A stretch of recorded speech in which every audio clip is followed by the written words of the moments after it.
guys, selamat datang di 1% Podcast. 1% Podcast adalah bagian dari 1% startup life school terbesar di Indonesia. Dalam podcast ini kita bakal ngebahas topik-topik seputar kesehatan mental, pengembangan diri, serta edukasi life skills dengan tamu yang handal di bidangnya. Kami ingin kamu untuk bisa mendapatkan insight baru dan berkembang seenggaknya 1% setiap harinya. So that's all, enjoy 1% Podcast untuk hidup seutuhnya.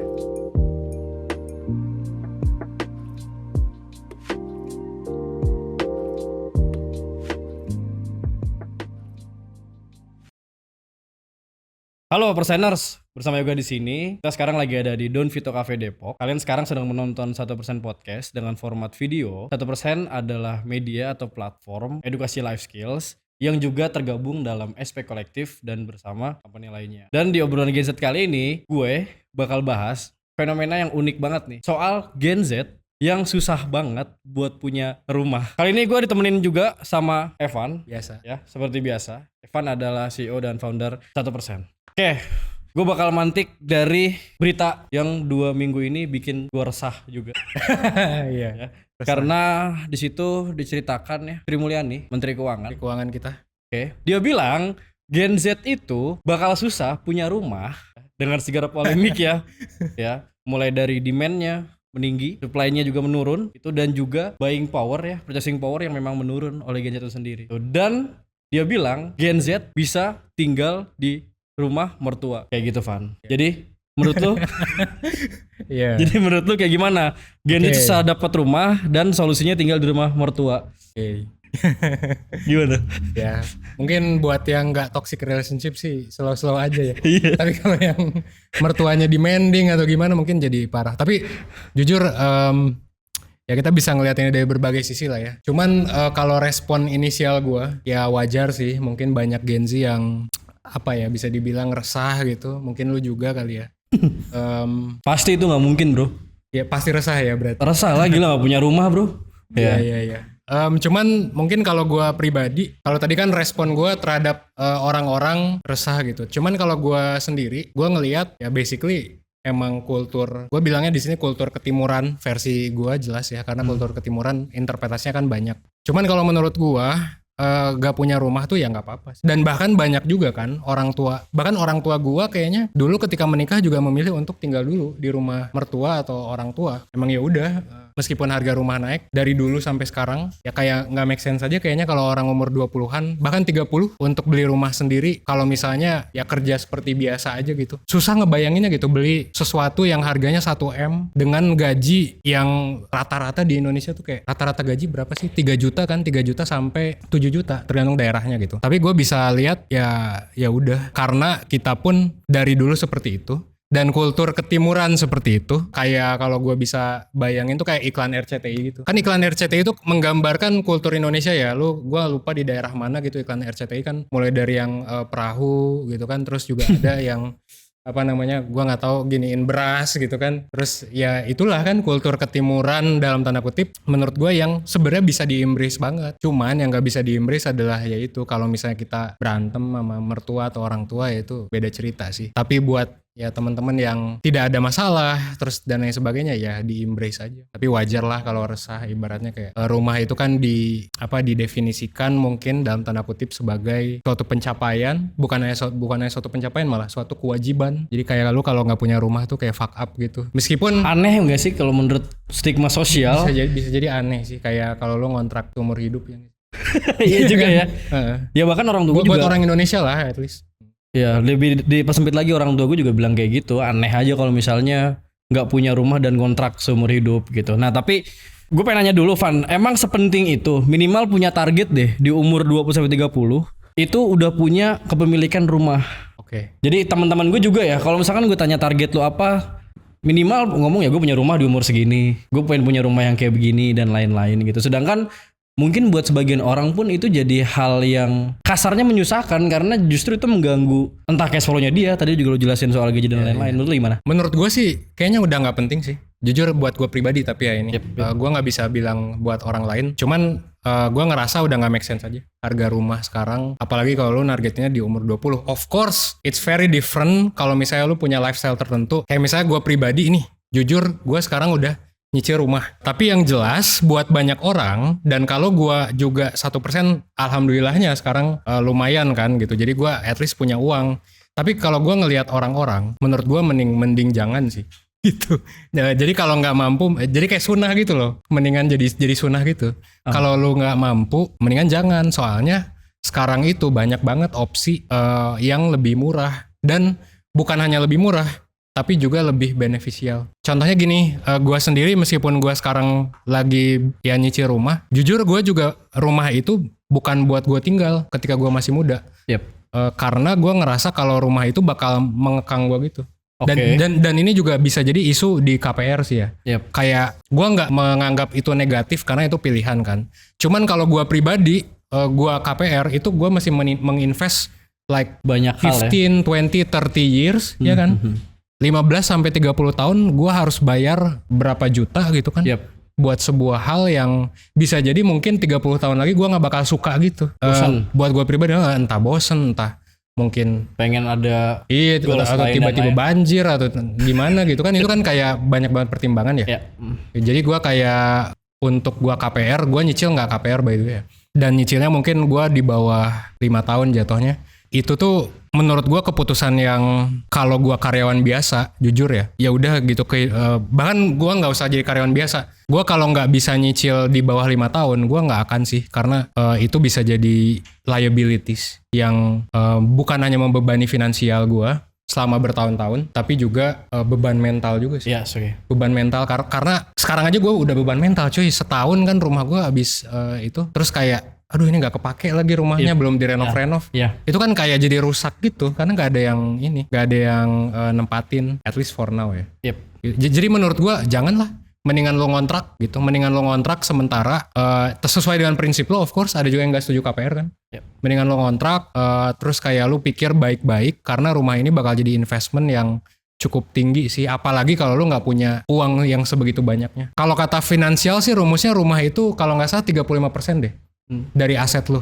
Jadi kalau bisa jangan di atas 35%. Dan banyak anak muda sekarang itu yang KPR terus asetnya jadi minus. Iya bener. Karena lebih banyak utangnya daripada aset yang positif. Itu yang lu tadi sebut sebagai liabilities kan. Jadi justru ngeluarin uang dari dompet lu buat bayarin hal itu gitu. Tapi tadi gue setuju sih, mungkin karena kalau gue melihat dari kultur Gen Z yang memang karakternya berpindah-pindah ya, kayak misalkan kerja kemana, atau mungkin kayak gue tiba-tiba gue ke Bandung, atau ntar mungkin tiba-tiba gue keluar kota lagi buat mencapai goals tertentu gitu. Kayaknya rumah itu kan jadi kayak ngunci kita gitu gak sih Van? Bener.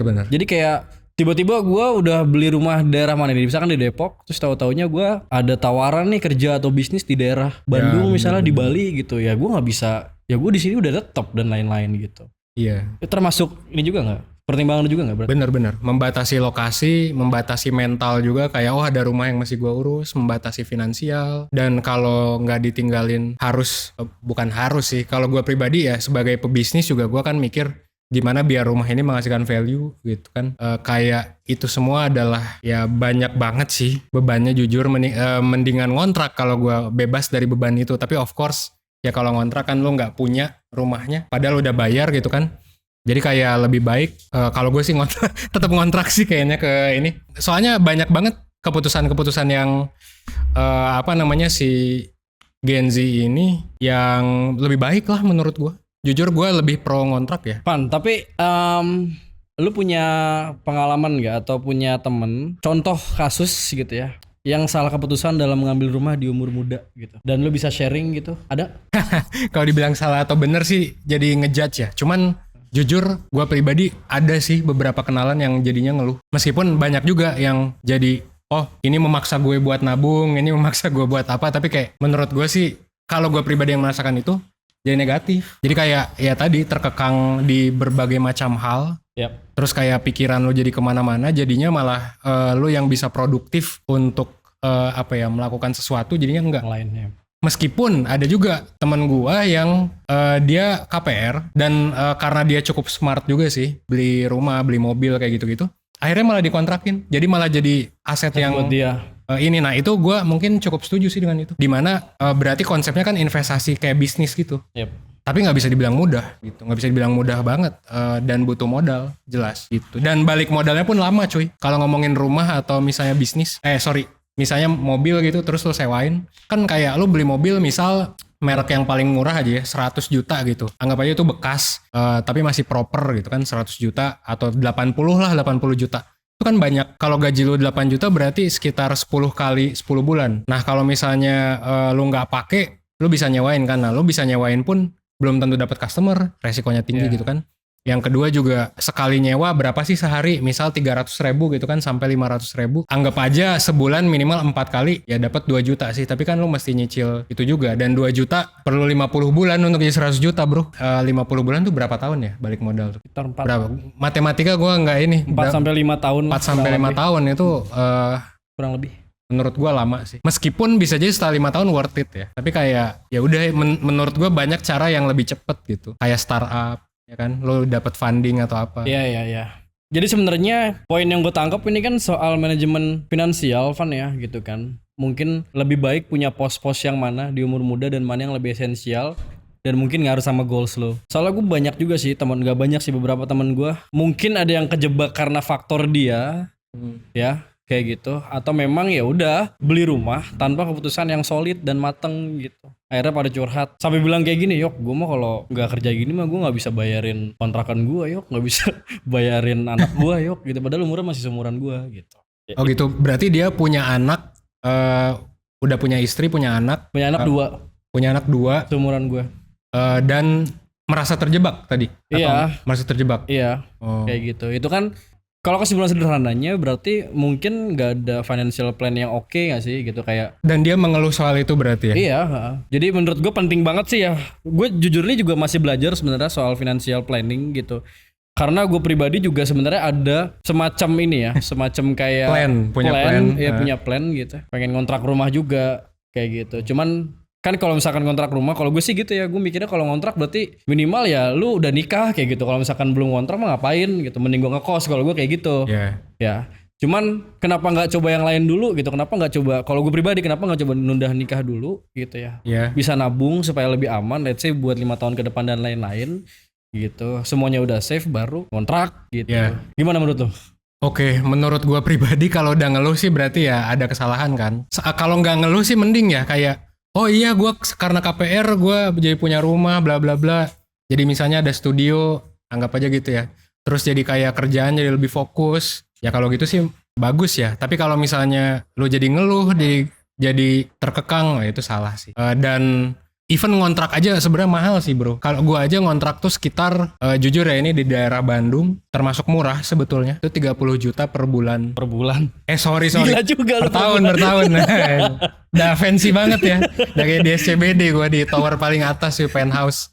Tapi 30 juta per tahun. Dan itu jatuhnya murah banget sih untuk ngontrak segitu di daerah deket kota. Itu aja menurut gue berat ngeluarin like 30 millions for one shot gitu kan. Karena kalau 2 shots jadinya mungkin nanti ada bunganya kan. Sering kali kan kayak gitu, kayak misalnya harinya 30 juta, oh gue mau bayar per bulan, ya udah jadi naik, ada gara-gara ada bunganya dikit. Itu aja berat 30 juta. Anak muda sekarang gue nggak mau nanya sih yang di sini. Mungkin kalian ada yang tahu nggak? Misalnya kalau gue pribadi jujur punya banyak temen yang nggak punya tabungan.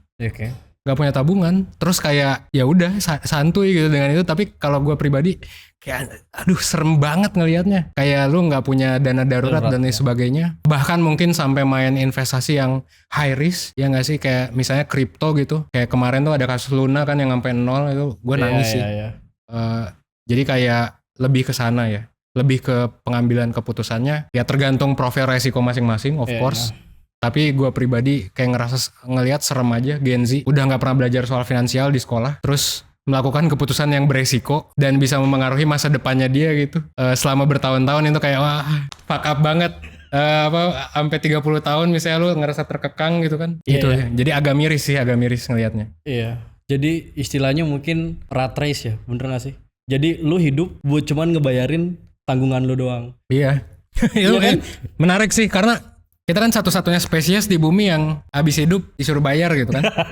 Satu-satunya spesies yang seperti itu. Dan ini udah disuruh bayar, merasa terkekang juga. Jadi kayak udah merasa terkekang, gitulah pokoknya. Gue mau bahas lebih lanjut, Tapi nanti takut menyinggung.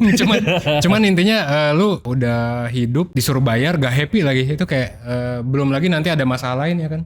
Bukan masalah duit doang kan. Orang karena masalah duit tuh bisa jadi nanti ke masalah relationship. Karena gak punya duit jadi kayak keluarganya gak bisa jalan-jalan, gak bisa beli mobil dan lain sebagainya gitu kan. Ini juga menarik sih, mobil dulu, rumah dulu kan. Sama itu. Iya. Ya gitulah, kayak susah gitu hidup kelihatannya, meskipun mungkin bisa jadi lebay juga ya kita. Iya. Gitu sih. Soalnya kalau bahas finansial tuh gini Van, menurut gue tuh banyak faktor ya. Pertama mungkin ya soal bagaimana knowledge dia. Itu sini juga sama sekali kita nggak dapat pelajaran di sekolah. Bahkan orang tua gue pun juga nggak ngajarin kayak gini gitu. Ya orang tua gue mungkin ngajarin bagaimana cara dapat duit, cuman nggak tahu cara manage seperti apa kayak gitu. Nah bicara ngomong finansial nggak cuman soal manajemen doang menurut gue, tapi bagaimana lifestyle dia gitu. Tadi dijelasin kalau banyak target punya rumah di umur segini lah, terus punya goals yang lain-lain gitu. Cuman sepengalaman gua dan mungkin gue pribadi gitu ya, nggak aware dan konsumtif banget. Punya target banyak ini, tahun ini harus punya uang segini gitu. Tapi sebulan habis berapa buat cuman bayar-bayar hahi doang gitu. Ditambah inflasi, kita udah bikin konten ya di 1% Instagram, ya IG 1%. Di situ kita bahas soal inflasi dan resesi gitu. Kenapa Gen Z tuh malah hahihi padahal lagi resesi. Ini juga ngaruh sama rumah. Gimana Van? Ini Gen Z punya banyak target tapi masih hahihi, lifestyle masih konsumtif gitu. Iya, itu juga yang jadi dilema sih. Gua nggak tahu ini akibat sosmed atau bukan. Tapi sekarang tuh kan informasi makin luas ya, dan algoritma itu biasanya menguntungkan yang ekstrim, either ekstrim yang kayak baru banget tadi pagi gua ngelihat ada yang bullying terus meninggal. Iya benar. Ya nggak sih? Yang ekstrim kayak gitu yang biasanya masuk ke kita itu ekstrim negatif kan? Ya di-expose kan itu. Ya, di-expose. Terus ekstrim positif, kayak misalnya ya gak usah kemana-mana, gua pribadi lah gitu. Gua kadang juga ini, kayak misalnya ini umur 23 Forbes 30 under 30 gitu. Padahal gua juga kayak I don't know anything man gitu, kayak gua merasa kayak dilebih-lebihkan gitu. Dengan gua misalnya dapat Forbes 30 under 30 di umur 23, dan gua ngerasain ketika gua dapat klien, kan gua ada SP Career Center ya, termasuk di dalam SP Kolektif. Gue salah satu mentornya juga, dan ketika nanya mentor-mentor lain kayak di sini juga ada nih Rosana mentornya kan. Terus dapat kliennya itu cenderung memang dia tuh insecure karena ngelihat pencapaian orang cuy.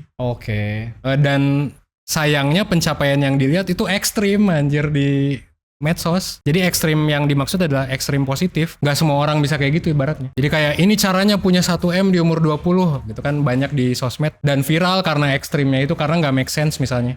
Lalu kita ikutin dan kita anggap itu sebagai target, dimana kalau misalnya targetnya gak kecapai, kita jadi ngerasa insecure.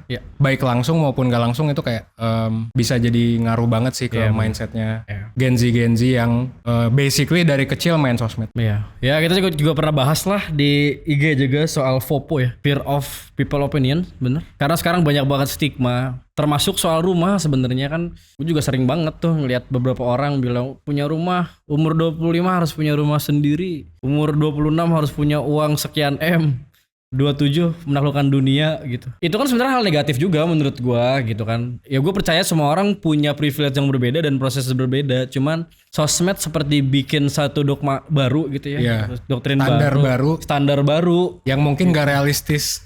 Iya kayak gitu. Ditambah kita nggak punya knowledge juga. Sana sini ditangkap ya kan. Kayak gitu. Ya udah. Jadinya mungkin yang tadi lu bilang, ya orang jadi insecure sama hal di luarnya dia gitu. Padahal kan sebenarnya punya milestone masing-masing. Dan yang jadi masalah tuh bro, kan sebenarnya punya ekspektasi tinggi tuh positif gitu ya. I mean kalau lu punya goal pengen punya rumah di umur 24, 23, ya bagus. Tapi kayak karena lu overthinking soal sosmed, jadinya kan attention lu jadi ke overthinkingnya. Jadi malah yang awalnya bisa dapet jadi nggak dapet gara-gara overthinking itu kayak itu sempat gue lihat di beberapa klien sih. Jadi sebenarnya bisa, tapi karena overthinking, karena ngelihat orang, jadi malah insecure, jadi nggak bisa. Mau jadi ambiar semua kali gitu ya. Oke. Kita mungkin balik lagi ya. Kita balik ke isu soal rumah tadi, Man. Tadi kan dibilangin sama Ibu Menteri, dibilang tinggal di rumah mertua itu salah satu solusi. Itu relate banget sama gua. Karena gua dihadapkan dalam kondisi yang memang harus memilih antara tinggal di rumah orang tua, mertua, ngontrak, apartemen, which is kontrak juga. Banyak kan skema-skema kayak gitu.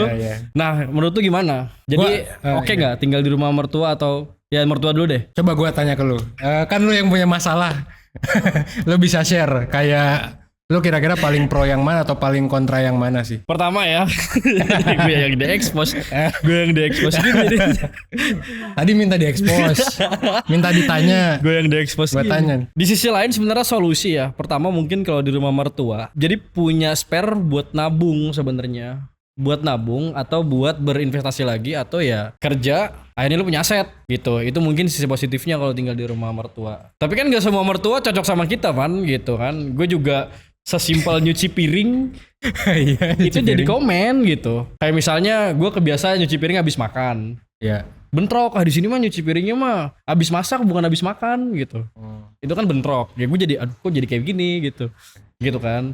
Terus ya gap-gap culture lain sih kayak misal berpakaian juga gitu kan. Gue kalau di rumah kadang-kadang kan ya suka santuy dan lain-lain gitu. Terus jam aktivitas misalnya kayak gitu. Terus belum lagi soal mindset ya, kalau misalkan gue bentrok sama orang tua sama mertua itu kan chaos juga gitu. Nah menurut lu gimana? Tadi tuh berarti bentrok ya sama mertua ya. Berarti lu cenderung kontra ya mertua. Tapi berarti yang paling pro apa? Yang paling maksudnya keputusan menurut lu yang paling baik buat lu? At least sementara inilah meskipun masih bingung gitu.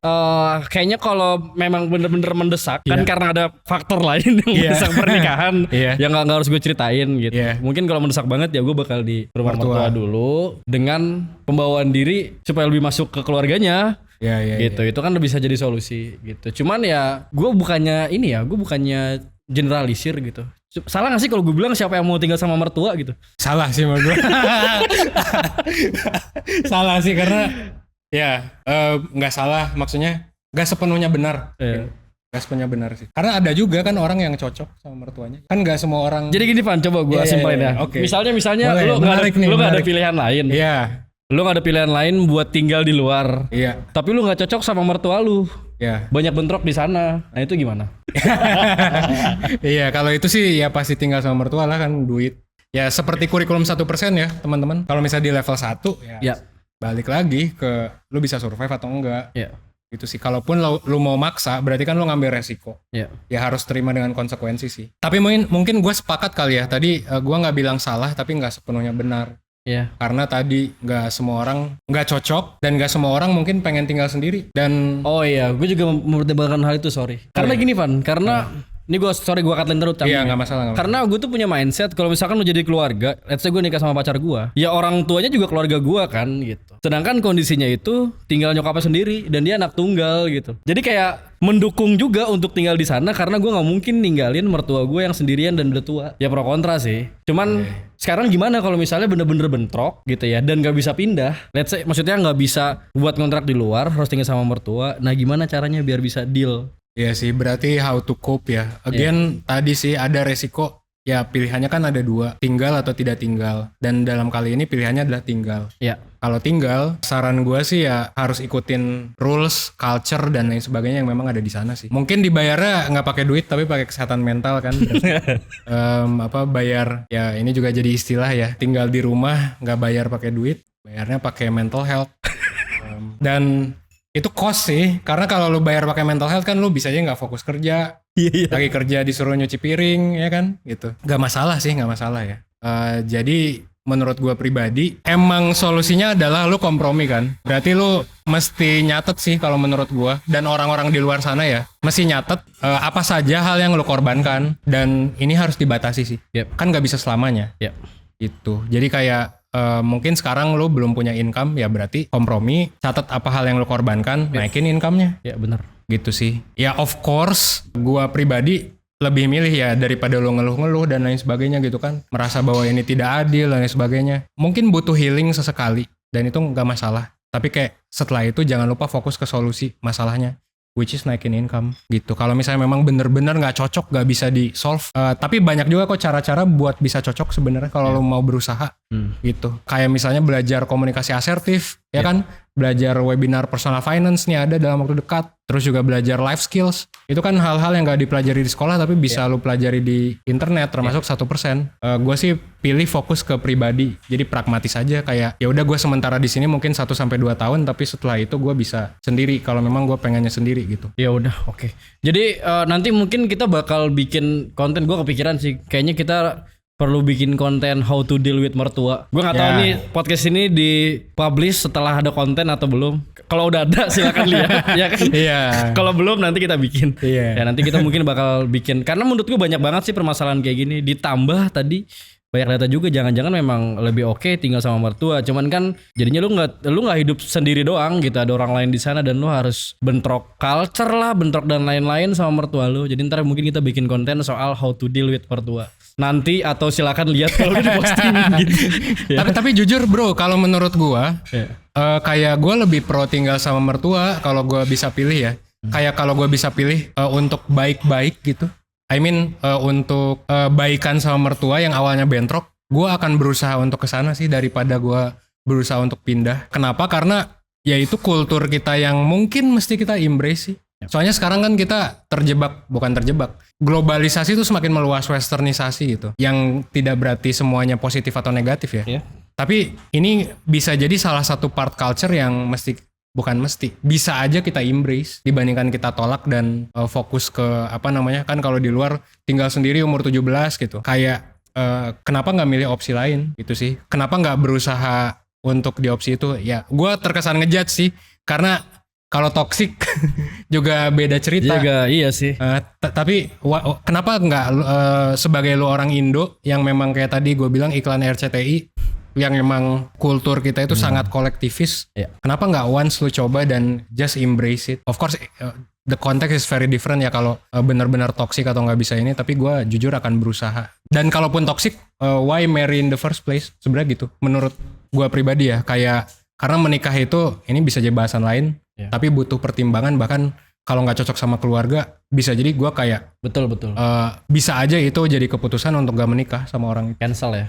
Bisa jadi ya. Gue relate. Itu Iya. termasuk keputusan gue juga. Gitu. Iya kalau misalkan gak cocok ya kan lu selama hidup lu bakal tinggal sama istri lu misalnya di rumah mertua gitu. Kalau misalnya nggak cocok dan udah bisa di track dari awal gitu, ya tentu bakal ada kompromi sih. Dan tadi gue juga setuju juga ya itu bisa jadi pertimbangan juga sebenarnya. Ya karena lu kalau misalkan tinggal sama mertua sama pacar lu, sama istri lu gitu kan, ya itu kan udah masuk dalam ibaratnya gue bawa culture A, dia punya culture B dan Iya. ada red flag di situ. Iya benar. Itu kan gak enak banget gitu. Belum lagi kalau lu punya manajemen emosi yang buruk, lu sampai Iya. suatu hari marahin mertua lu itu kan Iya, anjir gue gak mau kayak begitu bro, gila.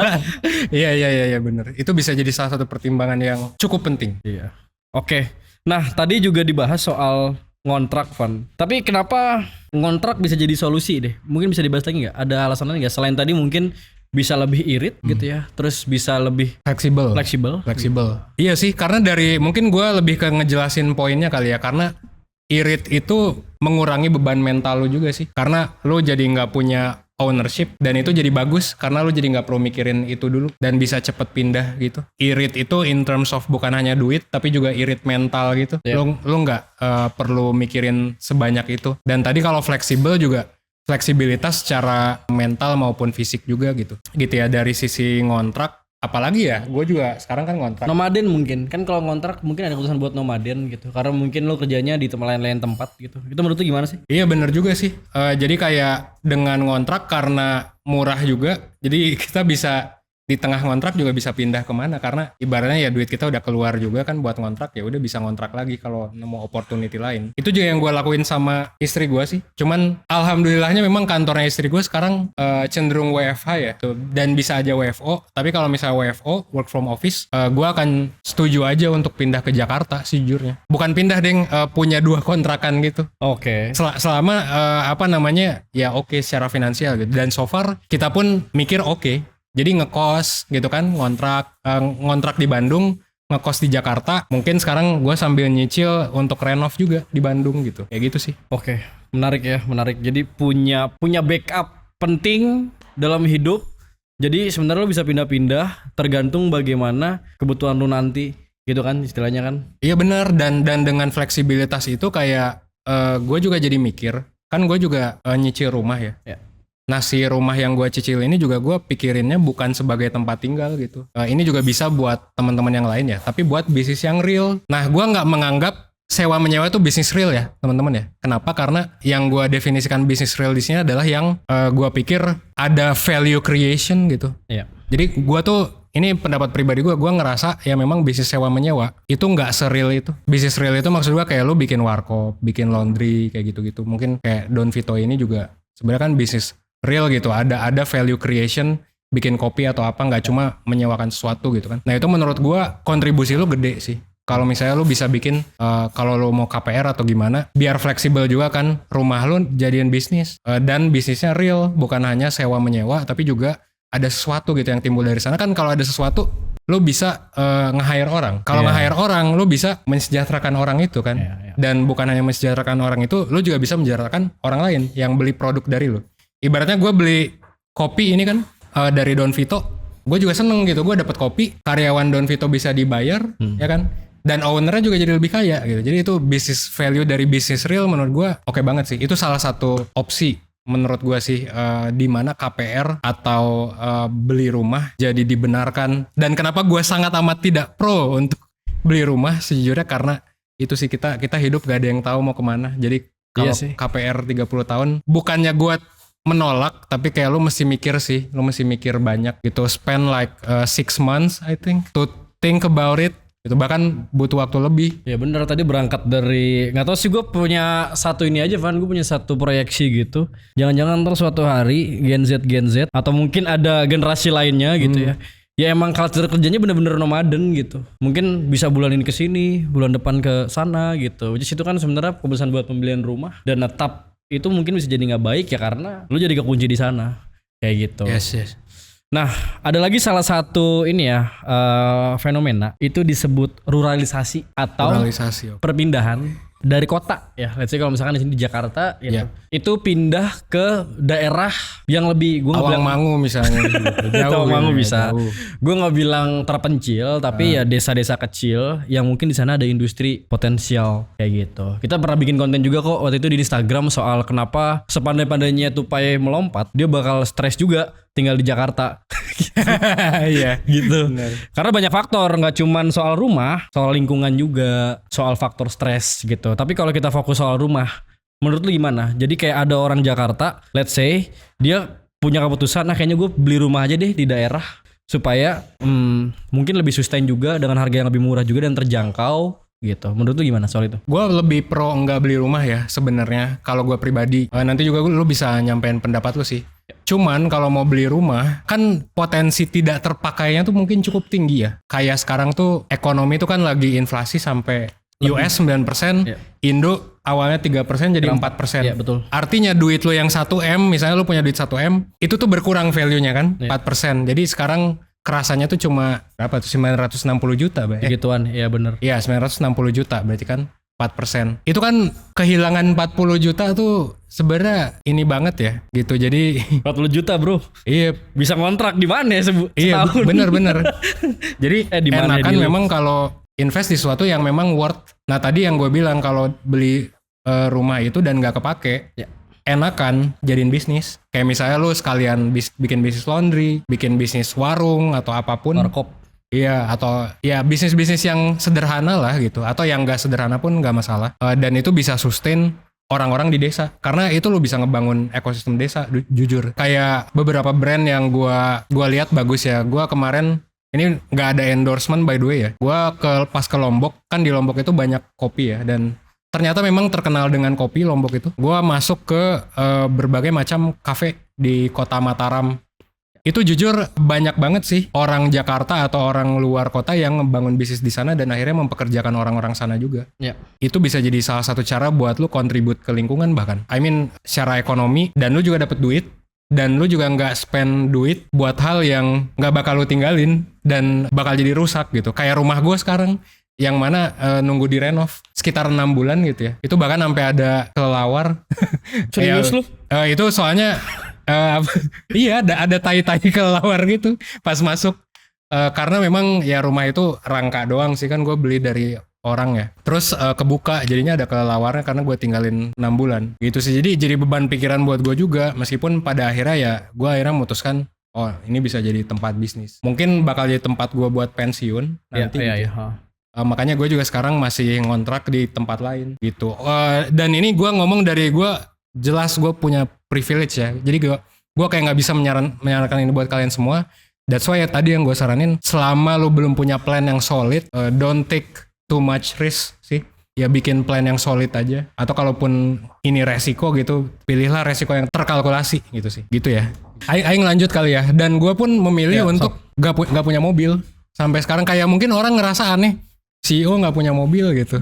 Masih pakai motor Beatnya pun minjem dari mertua gue. Jadi motor yang gue bawa itu, gue benar-benar gak punya kendaraan sekarang. Dan itu pun gue pilih karena ya sekarang kan ada Grab, ada Gojek gitu. Kayak sesimpel itu juga jujur mungkin melakukan hal yang unkonvensional dan bisa jadi malu-maluin kayak karena ke seminar atau gimana. Malu-maluin dari segi masyarakat kali ya. Karena aneh gitu, lu kok nggak beli mobil atau gimana, padahal kalau bisa mah bisa gitu ya. Beli yang mahal sih nggak bisa ya gitu. Cuman itu sih gue pribadi akhirnya memutuskan untuk keluar dari norma bahkan. Ngerti. Ya daripada gua rugi, gua mikirnya gitu. Itu sih gua merasa lebih rugi ketika gua beli daripada gua enggak. Jadi mungkin lu lebih invest ke hal yang justru bisa ngebalikin uang lu gitu ya, returnnya, dibanding justru lu beli liabilitas di usia muda. Lu pikir gitu nggak? Jadi kayak ibaratnya lu mending beli hal yang bisa balikin duit lu dibanding lu beli hal-hal yang justru ngeluarin duit lu buat urusan itu gitu. Termasuk rumah, termasuk mobil. Ya bener sih, bener banget. Tapi of course itu konteks gue ya, karena sekarang juga kalau misalnya beli mobil bisa aja buat ya karena bakal ada inflasi misalnya, let's say lo bisa beli mobil buat mempertahankan uang dan lain sebagainya gitu. Of course I don't deny that.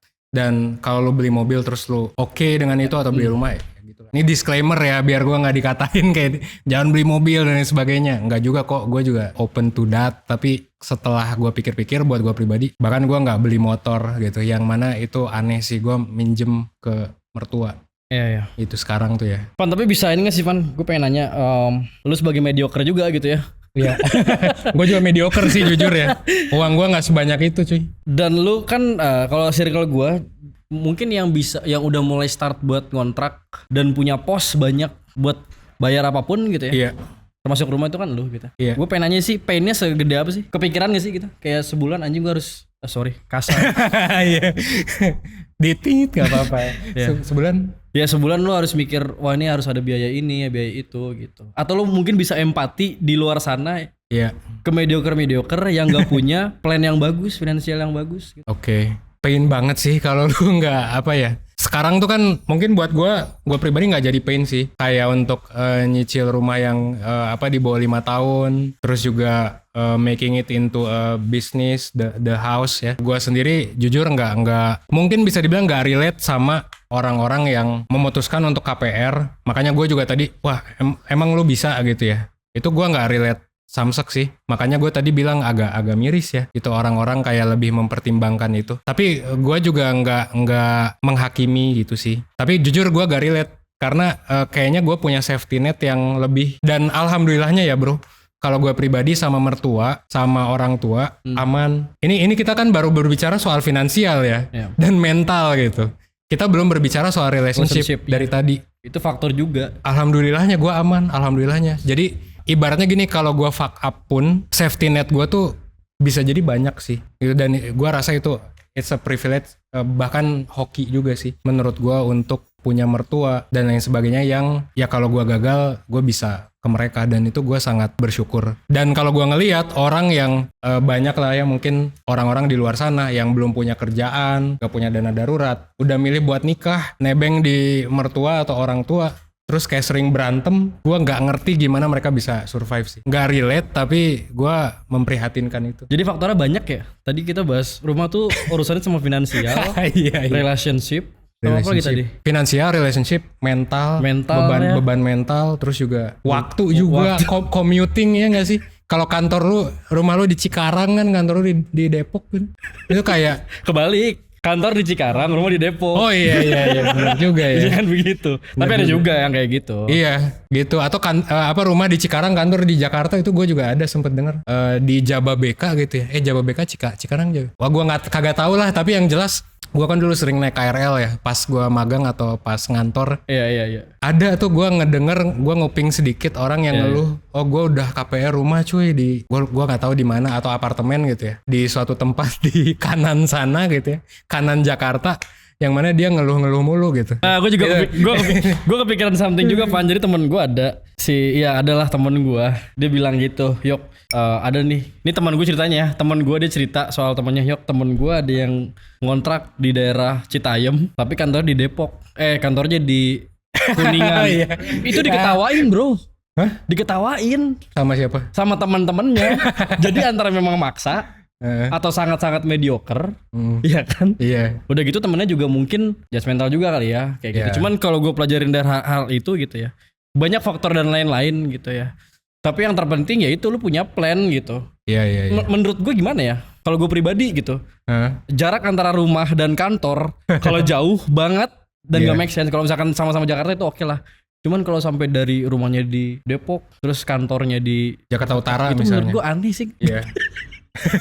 Ngerti kan gimana? Nggak relate buat kita. Mungkin buat kita nggak relate, tapi ada orang yang kepaksa juga. Nah itu maksudnya. Itu dia sih yang sebenarnya sedih sih jadinya. Iya. Gitu. Kepaksa kan juga banyak faktor tadi ya. Mungkin Iya, emang ada mungkin faktor keluarga, eksternalnya, gitu keluarganya. Cuman atau ya mungkin faktor karena mungkin dia nggak kurang punya knowledge soal financial and management. Iya. Kayak gitu-gitu. Jadi menurut gua kayaknya ya kalau misalkan nanti suatu saat ditanya keputusan apa yang terpenting dalam hidup, mungkin menurut gua Beli rumah. sih. Bener sih, bener. Itu keputusan yang hebat sih menurut gua. Kalau kata Naval Rafikan ya, tadi tunjukin. Naval Rafikan tuh bilang 3 keputusan terbesar tuh, pertama lu nentuin lu mau ngapain Iya. dalam hidup. Kedua, lu tinggal di mana. Sama yang ketiga, lu Partner. tinggalnya ya sama siapa. Dan sama siapa ini bukan cuma partner sebenarnya, tapi juga circle. Jadi ibaratnya lu tinggal di Bandung atau Depok gitu. Lu juga kan di sana bakal kepengaruh sama circle di sana kan. Iya. Dan opportunity lu juga mungkin terbatas dari tempat lu bisa jadi. Gua nggak tahu nanti di dunia metaverse gimana, tapi cuman sekarang kan ibaratnya keputusan pembelian rumah yang lu ambil itu akan memengaruhi teman-teman lu juga dan pekerjaan lu bahkan. Itu ibaratnya kalau lu mungkin tinggal di di ujung tuh sebelum Bali itu apa sih? Yang lupa. Banyuwangi. Banyuwangi misalnya, tinggal di Banyuwangi yang notabene gua nggak tahu industrinya, mungkin perikanan gitu ya. Ya mungkin kerjaan lu bakal perihal perikanan. Iya benar. Jadi 3 hal itu ya, lu ngapain dalam hidup, lu tinggal di mana, dan lu hidup sama siapa. Termasuk circle ya, bukan hanya pasangan. Iya. Dan kalau dapat ketiga itu pas, itu keren Mantap banget ya. sih harusnya. Tadi apa? Soal lu kerja apa, keputusan apa? Lu ngapain? Karir apa ya? Iya, ngapain? Dan bukan hanya kerja ya, kayak mungkin volunteer di mana gitu. Hal apa yang lo lakukan? Iya, Di mana tempat lu tinggal? betul. Sama pasangan sama hidup. siapa? Sama siapa? Bukan Circle-nya? hanya pasangan. Oke, sama circle ya. Tapi pasangan pasti penting sih. Bukan penting, banyak porsinya lah. Oke, menarik ya. Jadi lu mau ngapain? Lu tinggal dan aktivitas di mana? Sama circle dan lingkungan tempat hidup lu. Itu penting banget. Oke, Van, ini terakhir ya. Mungkin ya lebih ke tips and trick aja deh gimana gitu kan. Tadi gue jelasin ya, banyak teman-teman gue atau mungkin teman-teman lu juga atau teman-teman kru di sini yang punya problem. Baik udah memutuskan beli rumah atau belum, kayak gitu ya. Let's say kalau belum, dia mikir aduh gue gimana nih beli rumah, uang belum ada dan lain-lain gitu. Terus mungkin yang udah beli rumah dia punya masalah, duh rumah gue jauh banget, kantor gue jauh banget, gue harus kayak gimana nih gitu. Mungkin bisa dikasih faktor yang lebih luas tadi soal apa? Soal finansial, soal mental. Tadi apa lagi? Relationship banyak Coba sih, gitu banyak lah. banget. Silakan. Menurut lu gimana? Berarti kalau gua reframe pertanyaannya buat orang yang udah beli rumah atau gimana? Atau yang mau belum dan sudah yang deh. belum dan sudah. Ha-ha. Oke.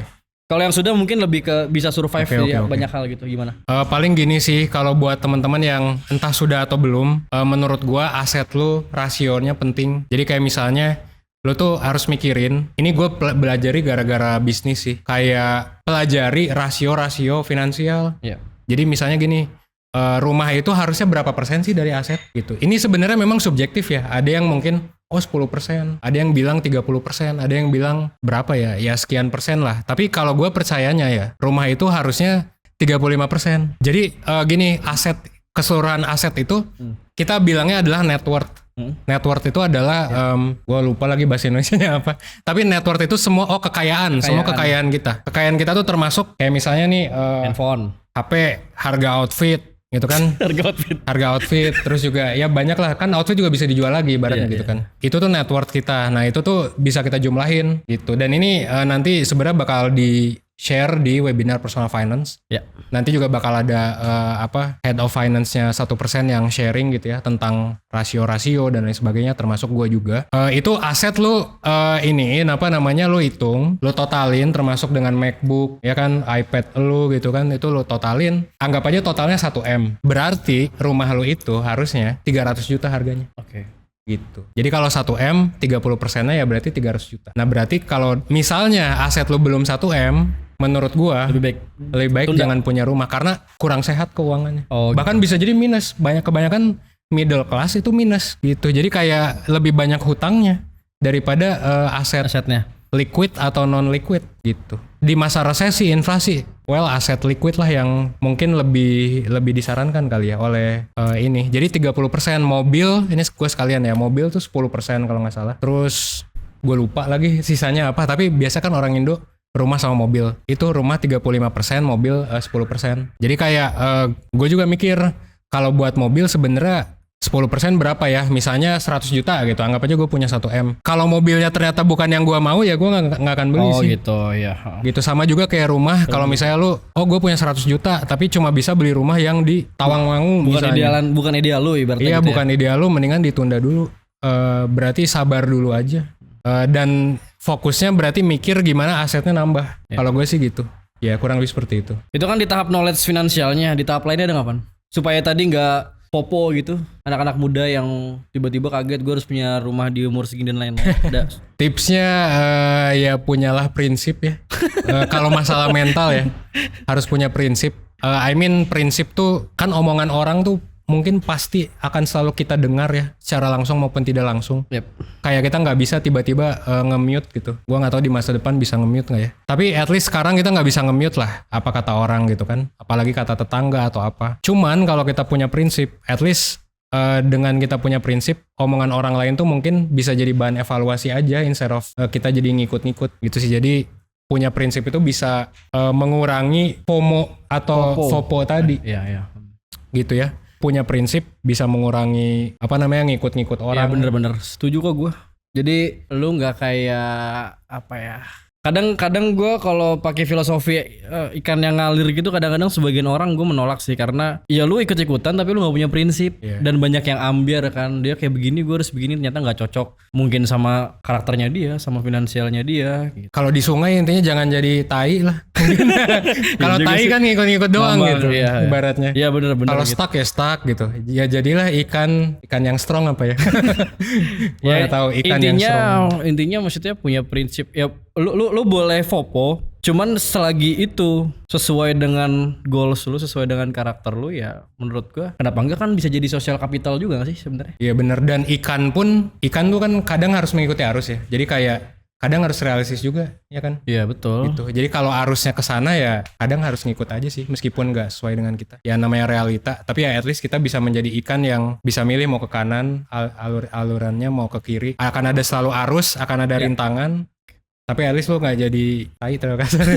At least lo gak jadi sampah lah gitu. Jadi sampah yang cuma sampah ngalir plastik doang. Kan kayak udah ngalir. Tabrak sini, tabrak sana. Iya jadi gitulah. Tunggu diangkut orang. Iya. Tunggu diangkut orang gitu kan. Jadi bingung. Oke.